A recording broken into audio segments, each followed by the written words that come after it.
Welcome everyone to our very first Facebook Live event for ZSpace. We are so excited to be reaching out to you in this way and using this new venue. Kevin, sorry, not yet. It's setting up. Just a moment. I'll tell you when it's officially. Oh man.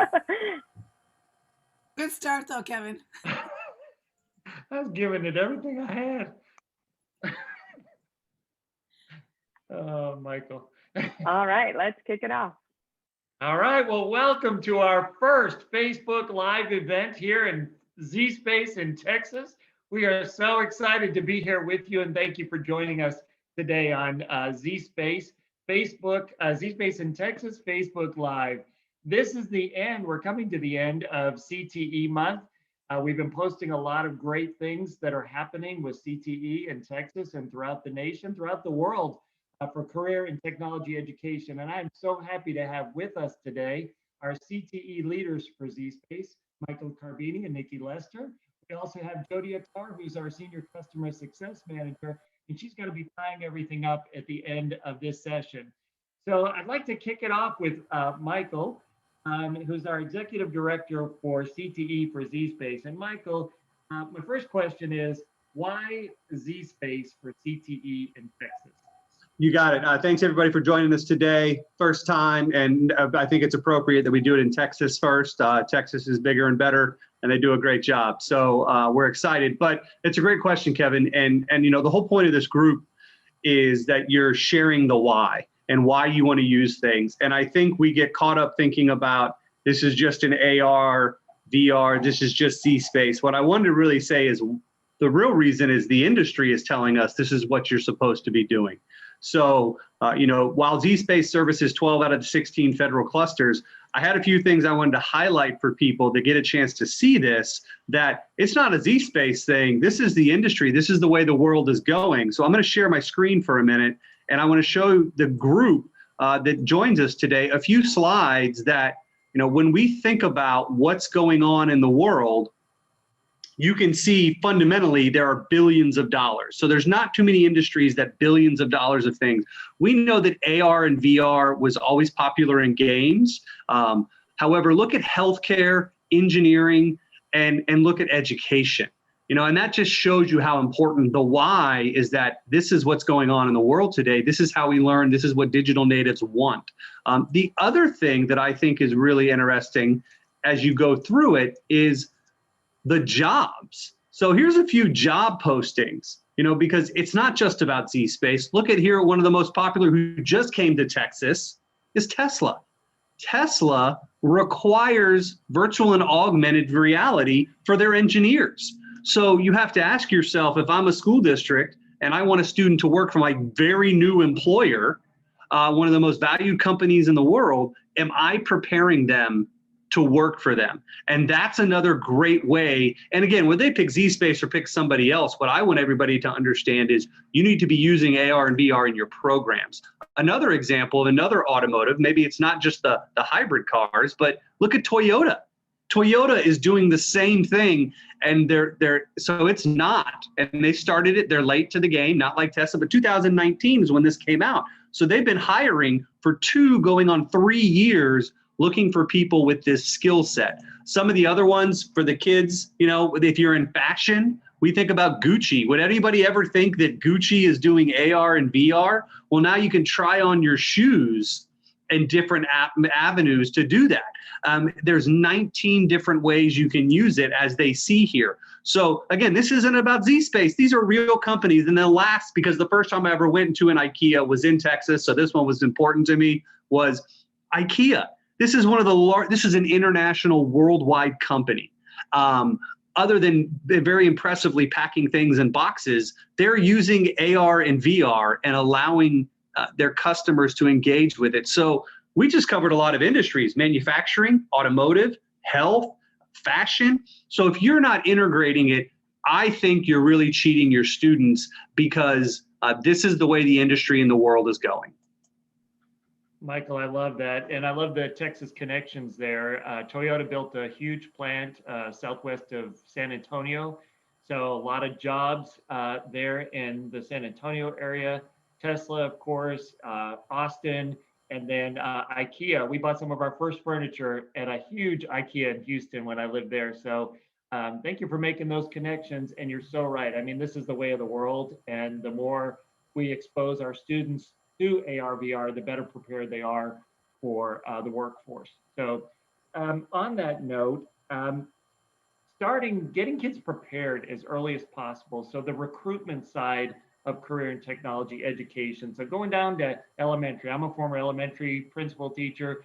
So getting those kids, because I know how important it was for me as a principal, serving in Title I schools, getting my kids exposed to as many different career options as possible, as early as possible.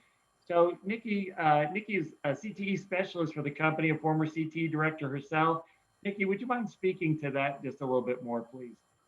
Sure. I'm Nikki, and glad to be here with everybody today. I just before I jump right into that, though, I wanted to just share something really quickly, just to piggyback with what Mike was saying. If you notice here, I have one more just little quick story for what that looks like in the workforce. We work with a college up in Washington, and I know that doesn't really pertain to Texas, but military is in Texas. And the story is one of the professors in the automotive platform where they rolled that out and they were able to actually get the technology into the students' hands to take home. One of his students was prior military, and he was more of on the elite special forces side, but he in the military, which you notice here, and I brought up this graphic because Michael was addressing a lot of the different areas of where we see VR, AR already. This just kind of gives another idea of a couple others that he didn't mention, and military being one of those. And the story from this younger gentleman, roughly about 30-ish, was when he joined the military, he was learning in VR because he had to be prepared on any weapon system of wherever in the world that he would go. We don't have all those capabilities of actual tangible technology within our hands, but we do have the things capable in that VR, AR world where he was able to train in that. Now, that made him successful. It kept him alive at the end result. These are the things that he was really doing. So he was, he was in harm's way in some instances. But backing up and getting out of the military and then going into college, which so many of our military members, veterans do, this is a nice bridge for him because it was already in the college, right? He now, because that's how he was trained within the last so many years, and he's now a young adult.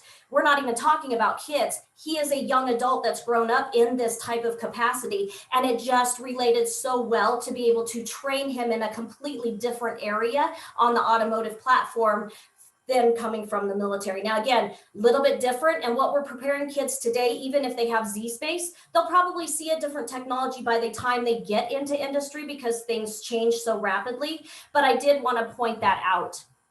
And then moving into the recruitment pieces, I left my district where I spent 16 years in Falcon, Colorado, and we were integrating ZSpace through a DoD grant when I left. And this has been kind of a popular piece of where we've seen pop up along the way. In front of you, I've brought up our Expeditions bus, or the D49 Expeditions bus. They were able to integrate through the grant static labs, which means the static labs were actually housed in the high schools. And then they put the technology on an old school bus, a retired school bus that we had, where they got that all back up to speed, integrated the technology so that the bigs, our high school kids, could eventually help and train students at the younger ages. And this bus, because we didn't have the static labs, the technology wasn't always readily available at every single school.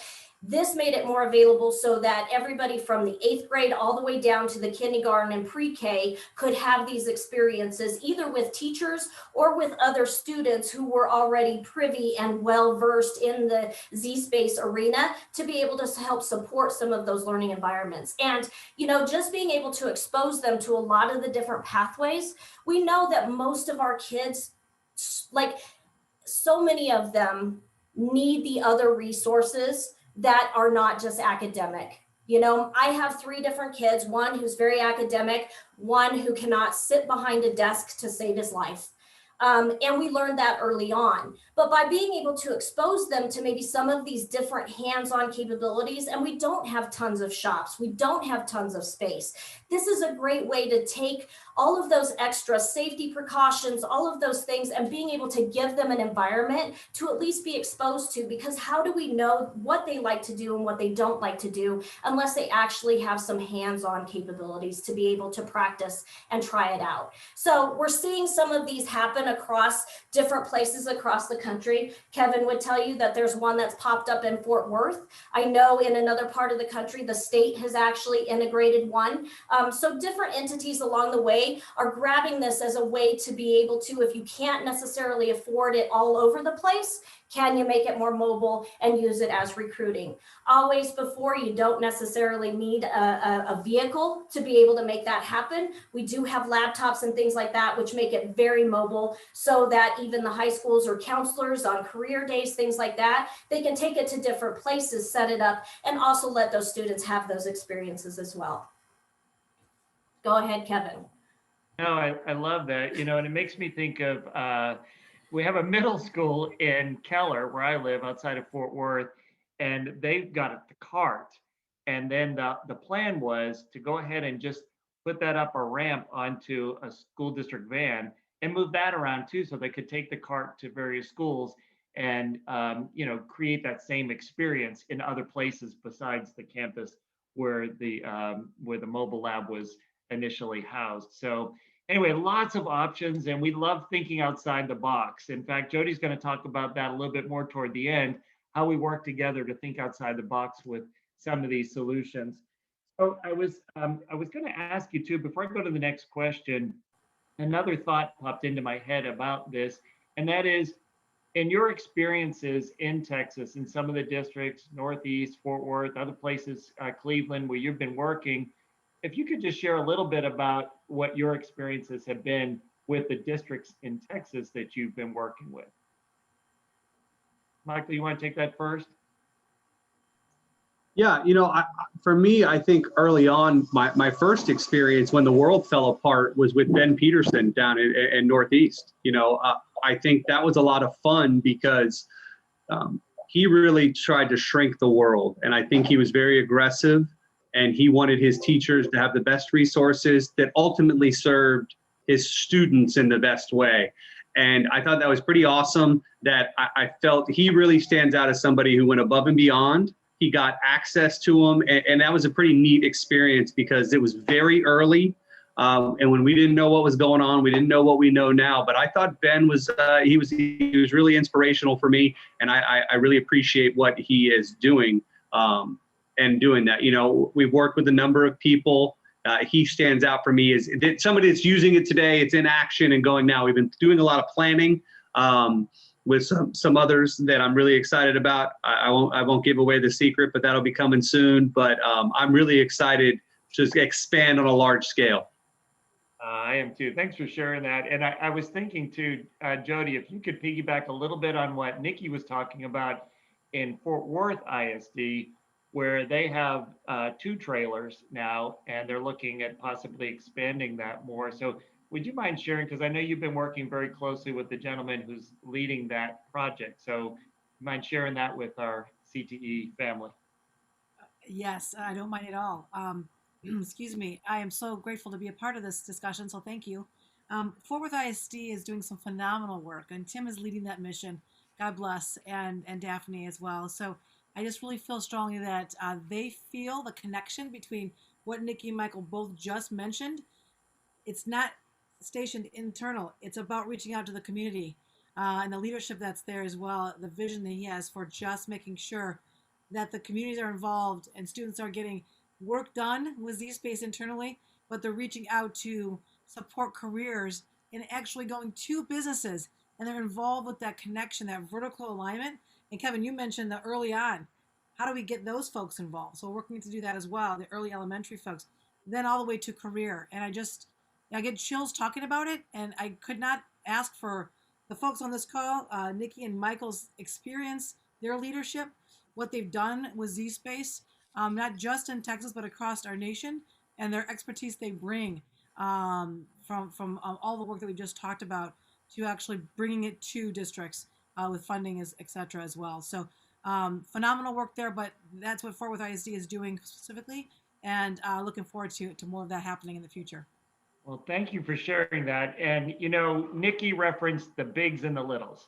So she talked about it, how D49, the high school students could work with the younger students, middle school and elementary. And I love her terminology there, the bigs and the littles and that kind of thing. But they're doing that in Fort Worth too. So part of the design for Tim Rogers is to make sure that the trailers that are out there are manned by students that are helping to do the STEM CTE oriented activities with ZSpace and other CTE focused equipment on these trailers. So that is correct, isn't it? That's what he's doing? 100%. I think also he's, it's not just ZSpace only. ZSpace is one of a bigger picture, as Michael mentioned as well, AR, VR. And they're really bringing that experience as he travels to all different buildings within Fort Worth ISD. It's a mobile lab that he's bringing, and station rotations and teachers and lessons, and building that connection. He's preparing the teachers to build a support for the lessons they're teaching in the classroom in multi areas, multi grade levels. And I just think, and it's in the community and it's moving itself around. And ZSpace is a big part of that visuality, that engagement, and just making sure students know what careers they want to get into. Let them be exposed to certain things. And that's a big, huge piece of today's discussion. And what a phenomenal role model that they are for others. So. And Tim is also a ZSpace trained trainer as well. Is that not right? So what does that entail for a CTE leader that wants to be trained as a trainer? What was that like for Tim?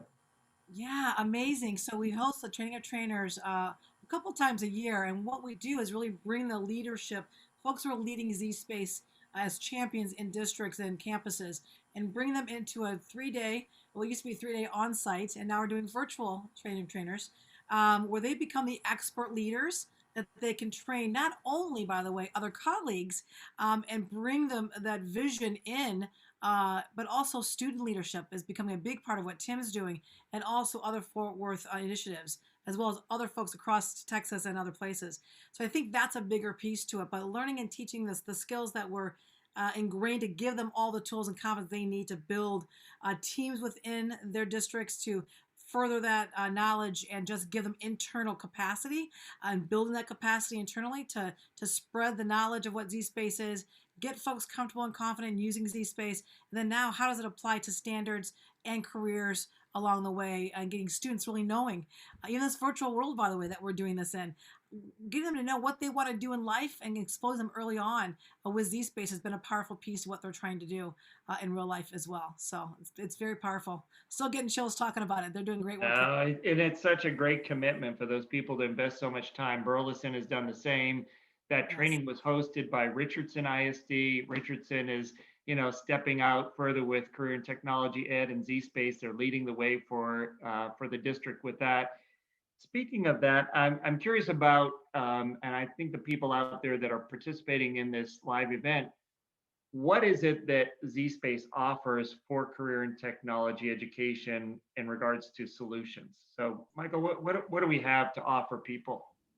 Well, as a whole, we offer 12 out of the 16. So automotive, manufacturing, welding, robotics, construction, HVAC, a lot of health, but I think it's about blending the learning and allowing you to have your hands on and still be able to use the AR and VR components. So one of those things I wanted to show you, kind of a Texas exclusive today, is what we're doing with assessments. So we're taking it the approach that it's not truly looking at what a formative assessment should be, and that we're allowing you to check your understanding. So I'm going to share my screen again, and I'm going to show you guys for manufacturing what that looks like, because we're really, really exciting. This is totally, you're the first ones to see it.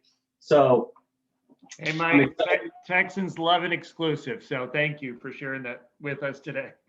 So they get an exclusive here. Now, what you're going to notice right off the bat is, many of you have this program, it before, as I put on my glasses and my stylus. You're also getting to see the great ability to use this in a remote setting. So, except when I come down to assessment now, what you get to see is The throat profile, this is your typical multiple choice as you go through it. But what about now when I skip through it? And what if I take this? I can enlarge it and I can start to pick it up and manipulate it now. So instead of actually going through and looking at a static image, I'm taking a multiple choice and I'm really making it count and making it more relevant, where I get to a question here, I can truly, if I look at all these, they're all the same, but not when I pick them up and I go, oh, wait a minute. Oh, this is a blind hole. Now I get a chance to see. I can enlarge because now I've been a chance to look. So I'm making this, I can't just get lucky and guess. Now I can come in here and pick it and move on. So this is kind of the new setup where we're trying to work through. And you can see all those pieces inside of here. We can pick these up as many of you have seen before. And it's timed. So this is pretty neat. I'm really excited. As you see here what it is, you give you the answer, but this is a really cool part. When you get something wrong, you can go back and see what you could pick these up again and understand why you got it or why you didn't get it. And I can go, oh, you know what, let me revisit that answer. And now I can select the correct answer and spit that out for the students. So they're getting some actionable feedback and allowing them to see that and to get back into it. And the instructor doesn't have to do anything to do that. So that's kind of a new piece. Wanted you to see that. We're really excited about what that's coming. That's going to be released really soon.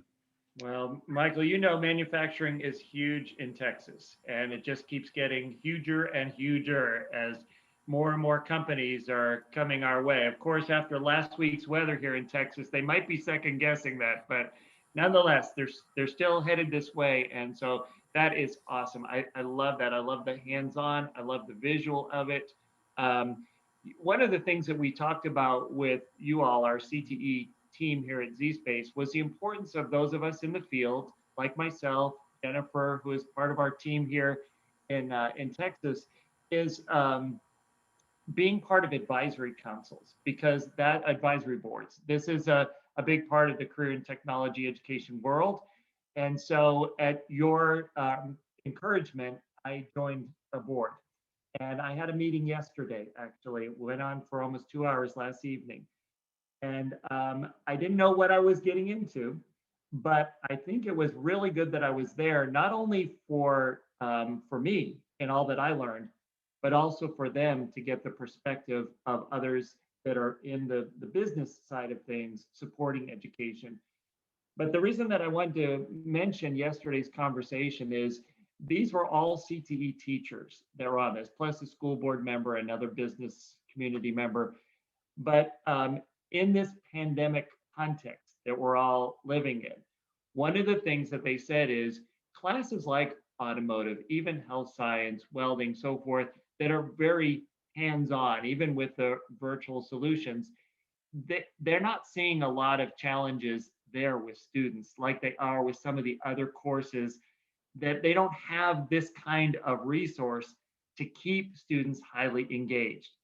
The other point that I wanted to make was one of our leaders in ZSpace in Texas in Longview was saying that she herself is ADHD. So as a grown person teacher, she struggles. And if she's looking at a screen, she may not be paying attention to anything that's on that screen. She looks like she is. She may have a book open, so she's got her book, she's open, her face is in it, but she may not be reading that book. But the teacher sees it, looks like she's paying attention. But with ZSpace, like you just demonstrated, Michael, when she picks up that stylus, she has to interact with what it is that she's looking at. It forces her, even the severely ADHD person, to stay focused and to stay engaged in the work that she's doing. Would you guys just piggyback on that a little bit in terms of what you're seeing and hearing about the impact that ZSpace is having on student engagement and greater levels of participation in the learning? So I'll start with that. I too sat on a board last night for Pickens. It's here in Aurora, Colorado, and they've actually just rolled out our HVAC as well as automotive, but it was more for the HVAC. And they were explaining the same thing. I was able to speak with students where they have been in the program about 7 months. And yes, they've got a lot of that hands-on, but one of the things that the instructor specifically said was one of the boards that he works with is $40,000. That you can only put 2 students on that at once, right? So the students were actually telling me how nice, because both of the students that I had spoke to were prior gamers. So, they're about 20 somethings. And they enjoyed the first day being able to get in there and take apart some of the things that they had only seen the base models to.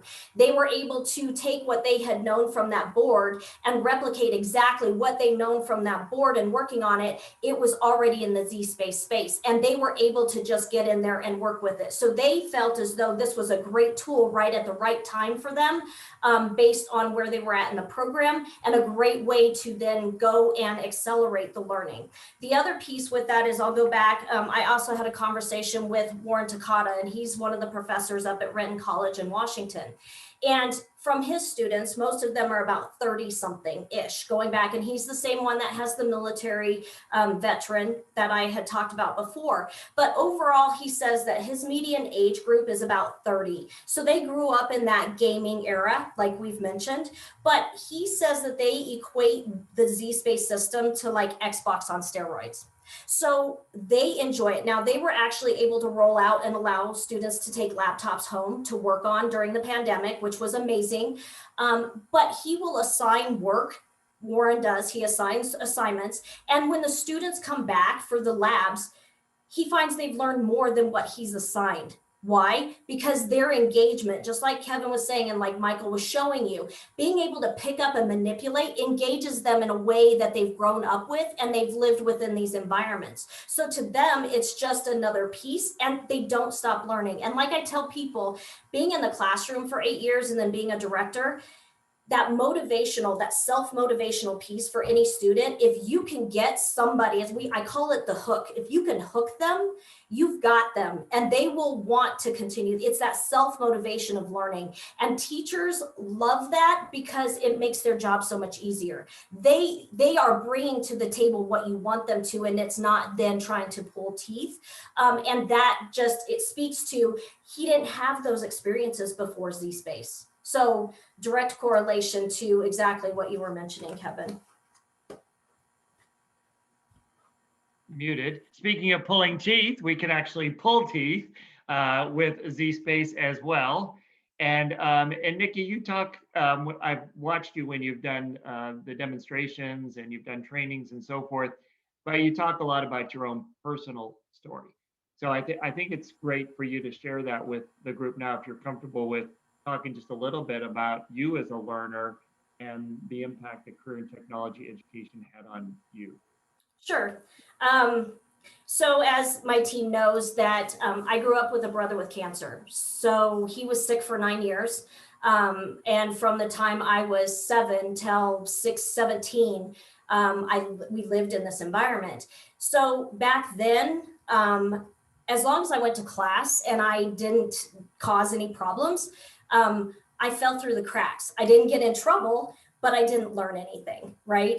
And I wouldn't have graduated high school had I not found the auto shop, and being able to live in that CTE environment, which was vocational then, it was called vocational ed, but it allowed me to work with my hands and be away from the desk and take away what those academic struggles for me. I was smart, but again, who was my counselor? Like, I couldn't tell you any of those things. So being able to have that environment, again, I truly think that allowed me to get through high school. And then moving outside of high school, I obviously didn't have the grades to go into college. I ultimately early on wanted to be a lawyer. A way different take today, but I joined the Army as a diesel mechanic. My dad was a diesel mechanic for the schools. My grandfather was a carpenter. So I came from that type of a family where we knew how to work with our hands. So I wasn't afraid of that. And that literally, having the military probably saved my life. It then led me down a road to be able to do different things and be able to take those risks, where I ended up in education. I was able to teach business and do different things, but I also got an IT degree along the way. So I hit all of those different areas that were, one, very male-oriented at the time. I graduated in 1990, but I lived in that vocational, or now what we call CTE world. And if it wasn't for that, I wouldn't be sitting here today. But I also know that having all of those experiences led me to be helpful in being able to be passionate and really share and understand how good of a tool ZSpace is. And just going back to what I said before, we're not doing a service if we can't offer some of the best technology. I'm not talking about the most expensive always, but you have to be able to give students what they're seeing in industry, because you want to create that bridge where there's no gap, right? As a CTE director, I had no failings of being able to get old equipment from companies. But what would that old equipment do? I had to literally tell them, no, I appreciate what you want to give, but if that's not how you're training your students, what service does that do? So for me, understanding that that's such a bridge, and not necessarily do you have to be successful going to college. You can learn things at any level, but you always have to want to continue to learn. That's probably the biggest success factor that I found of where I keep going, is that wanting to learn something new, just being open to learning new things. And so, again, that's just a little bit about me, but that's where my passion really comes through in making sure that we're really fighting for those students, and that people don't forget that it's really the students of who we serve. I have a son who is dyslexic, and I literally had to live with him in the school until he graduated. And he was the one who does HVAC. He knows he couldn't sit behind a desk, but I sat this tool down in front of him. He did our medical terminology class, and he pretty much was like, where were you and where was this when I was in school? And so now he's 22, and every time he's a good chip off the block, right? Kind of directly me. I own that. But every time he comes over, even today, he has the HVAC stuff. He loves going through it because it is a direct tie to what he's doing right now in the industry. He didn't get to learn that way, but he had a lot of hands-on stuff. He went to a technical school, so that was better than for him a 4-year. But again, these types of tools, he can even see right now today. He came back for me and was like, this is exactly. And that helps validate to know that what we're building is really helping that industry piece of moving forward. Well, Nikki, I can relate. I'm the oldest of 6 kids, an Irish Catholic family from Boston, Massachusetts. Doesn't get much more stereotypical than that, but one of my sisters really struggled with learning. She was born premature and had all kinds of health issues, and so she struggled all through school.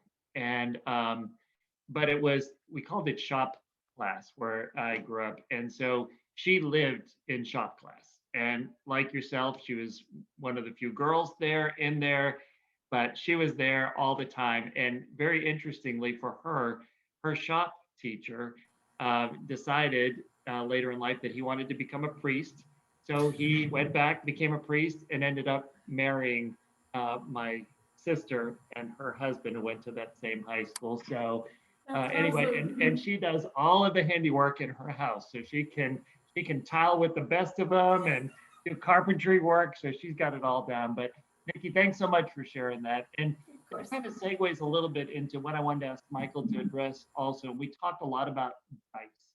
And if you wouldn't mind addressing DICE just a little bit, because I know some of you out there may have heard this term before, but I think it's worth repeating, given what you all have been sharing. Yeah, when we think about DICE as well, we worked with Stanford VR lab to kind of work through this, Dr. Jeremy Bailenson, but the first one is doing things that is dangerous. So CTE is always inherently dangerous. I mean, all of this is a career that does involve danger. So leveraging technology allows you to get earlier exposure to do those things. Then we think about things that are traditionally impossible that allows that to happen, where you could do things like watch the internal combustion of a car engine. That's impossible to see in real time, and nor is it safe. And then you got things that are counterproductive. Of course, you're going to use consumables and materials. So constantly breaking things is important. But if things are consistent in how they break, you can leverage technology to reteach that concept hundreds and thousands of times, and you're not wasting consumables to do that. And so there's endless examples, especially in HVAC and construction, things that we know go wrong. You can repeat those processes over and over. And then, of course, the last is expensive. And when things are expensive, it's not always as obvious as you think. Yes, there may be a larger upfront cost, but for all those three reasons you thought about before of allowing you to do things that are dangerous, impossible and counterproductive, expensive is a relative term. So that's the other piece that comes into it. We know the simple answers. We have a lot of users at the University of Hawaii that they can't get cadavers. It's just it's incredibly expensive to do that. So doing it through VR allows them to get through it. Does it replace the actual act? No, of course not. But now they don't need as many, and they can be more efficient with their dollars, and that's what makes it work. Thanks, Mike. And so Jody, tying it all together. So the implementation, everything that we have in terms of resources for schools are only as good as they're implemented, right? And so if you would speak a little bit to the work that you've been doing in Texas, most specifically with career and technology education and implementation planning. Absolutely. So one of the things one of the roles that I play is really bridging all of us together, from purchasing the hardware software to actually the implementation process, bringing the teams together, bringing the leadership teams to roll that building capacity throughout the whole implementation process. I love doing it. It isn't just a one level thing. It's K-12 CTE included. It's everyone. It's bringing that team together. And now we're seeing, as ZSpace rolls out over year after year, ZSpace is the most flexible, customer listening to customers and what they need, formulating the needs, formulating how we provide with remote. We've found out in this last year how we can reach more people in different ways. Remotely, I think we've mentioned it and showed you here through 2D, 3D augmentation, as well as doing live streaming from classrooms, from having folks come in through hybrid once a week to doing labs, to doing that one-on-one personalization. I just want to hit one more point too. It's not just vertical alignment, K-12 and CTE. It's those different populations that Nikki even mentioned as well. We're reaching out to ECISD, for example. We're reaching populations who have special needs. We're reaching out to folks and leaders who say those folks need EL students need that building of background. That maybe that vocabulary is missing, but you can't dilute the visual presence and engagement that ZSpace offers. So we're seeing more people see the possibilities that ZSpace offers. And to Nikki's point, and to all of our points, this is a tool that doesn't just start when you get to high school and going into careers. It starts in elementary, middle, high school, and building that capacity. We've got great leadership in Texas that sees that, and we're seeing more and more people grab a hold of that. And one of my roles as I'll call it implementation specialist or customer success manager, is to bring all of those pieces together and support as a partner with bringing the content specialists and the leaders from ZSpace to help support all the folks in the districts and campuses to help promote them being successful. And then not just stopping with teacher leadership, but bringing those student leaders in as well, as we can see more and more of that happening and building their capacity. So things like the training of trainers, being able to train and do kickoff meetings with starting them off in the implementation process, doing coaching sessions with department chairs, content specialists, all of that, and check-in meetings, progress updates. And to Michael, what he showed today, phenomenal assessment components. That was the first time I've seen that. So Michael, I'm happy to see what you just showed today. Phenomenal need for folks out there in the field. So just excited about what ZSpace is doing to meet the need that all the folks out there have, but also just molding and whatever needs are present, them coming to us. And that implementation process helps us do that. So I just kind of feel like I'm a cog in that wheel of ongoing success, just connecting some dots there as a customer success manager. I love working in Texas, miss being there in person, but definitely connecting with folks online every day, all day, and appreciate Texas and their leadership they offer education. So a little bit about what I do. Does that help, Kevin? It helps a lot. And Jody does all of that and more. I mean, the one great thing about having someone overseeing the implementation is that they can go in, as Jody will in the process, and if there's a bump in the road that you're experiencing, help you get beyond, over, under, through that bump in the road to get to where we need to be with kids.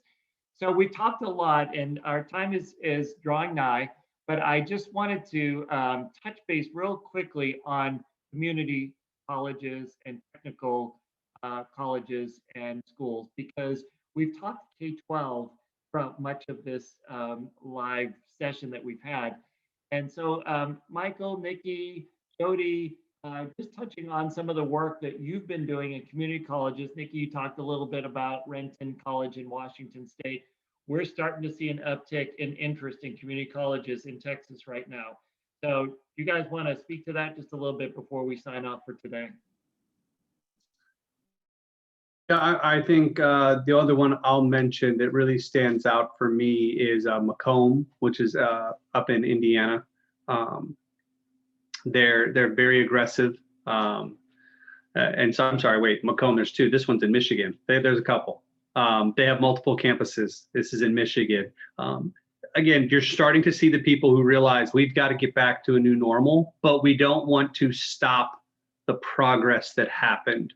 So they're embracing this new way, and their staff whole has been really a pleasure to work with, because they are embracing the technology and they're accelerating through this process. And really, I think it's a great one that'll be a shining example from a really high level leadership perspective. I think about Montlow and Tennessee and what they're doing, and their president there, Michael as well, Michael Torrance.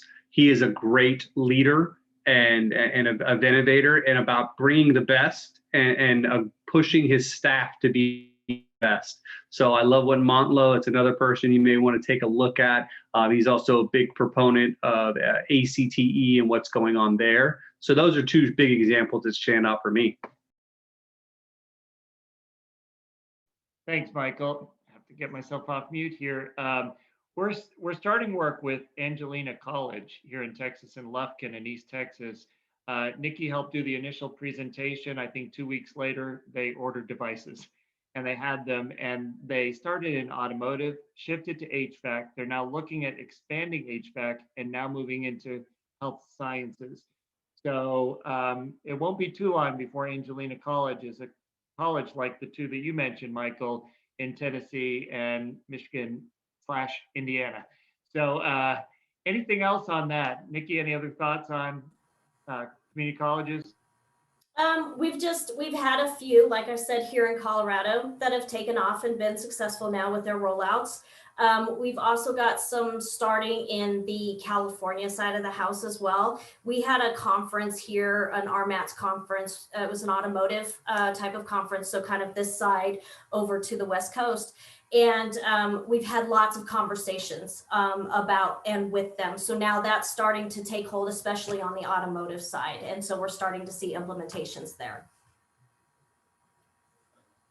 As far as funding is concerned, has funding been an issue for these community colleges or even in the K-12 arena? No, everybody knows they have CARES Act dollars available. Of course, ZSpace is eligible for all forms of federal funding as an educational technology. So Title I, Perkins, Title II.